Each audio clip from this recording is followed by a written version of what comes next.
Voici un bref vidéo sur le changement des tubulures sur un cathéter de voie centrale, ce qui implique une ouverture des voies du cathéter central. Il sera important de mettre en évidence les tubulures à changer pour avoir accès facilement lors de la manipulation et pas se contaminer. Au préalable, il faudra bien désinfecter la table avant d'y mettre notre matériel. La première étape est bien entendu le lavage de mains. Ici, il est de mise de faire un bon frottement de 15 secondes avec la solution hydroalcoolique. Ceci est un rappel.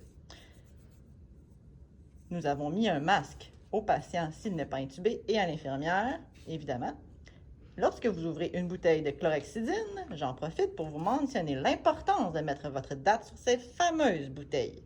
C'est réellement important car sinon nous devons les jeter. La date est bonne pour 30 jours. Vous disposez de la première goutte. Nous prenons d'un paquet de compresses d'environ une dizaine de compresses pour être sûr d'avoir assez de compresses pour la désinfection des tubulures et mettons allègrement de la chlorhexidine sur ces compresses.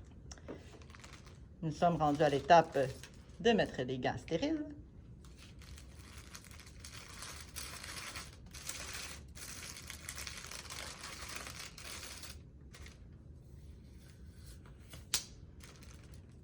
Pour pouvoir préparer le champ stérile pour mettre sous les tubulures une fois désinfectées.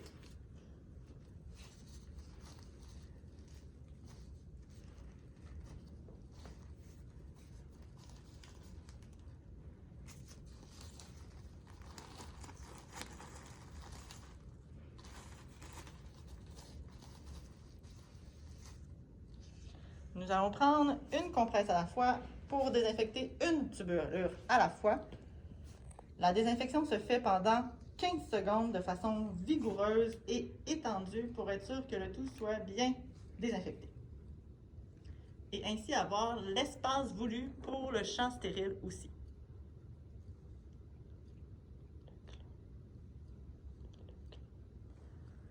Ne pas oublier de désinfecter le clan et ainsi le rapprocher des voies pour le mettre sur le champ stérile aussi.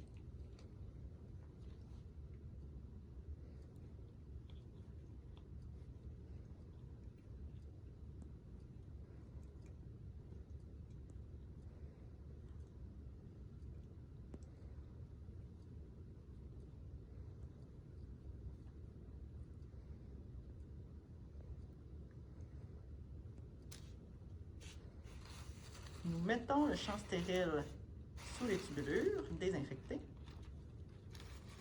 pour ainsi avoir le temps de séchage des tubulures voulues. De plus, nous allons désinfecter les nouvelles tubulures pour les mettre sur le champ stérile.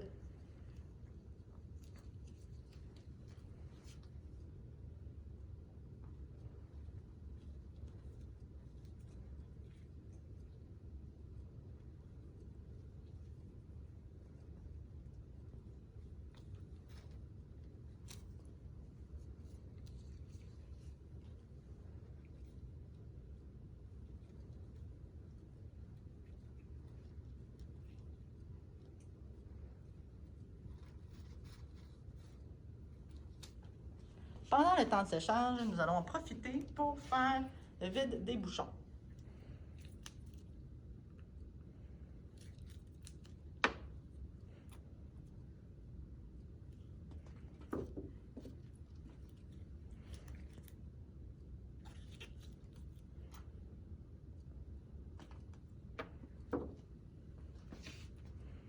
Nous allons procéder au changement de tubulure. Pendant la manœuvre, nous clampons et faisons faire la manœuvre de Valsalva si le patient n'est pas intubé, évidemment.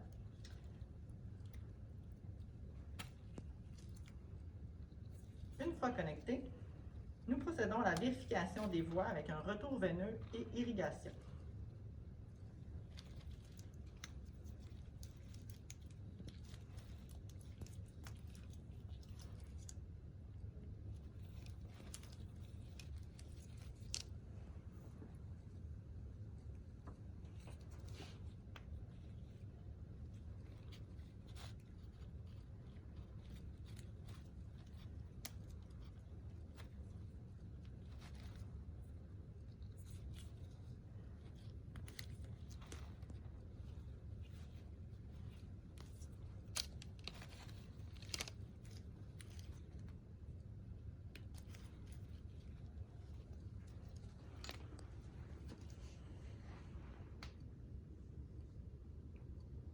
C'est fini.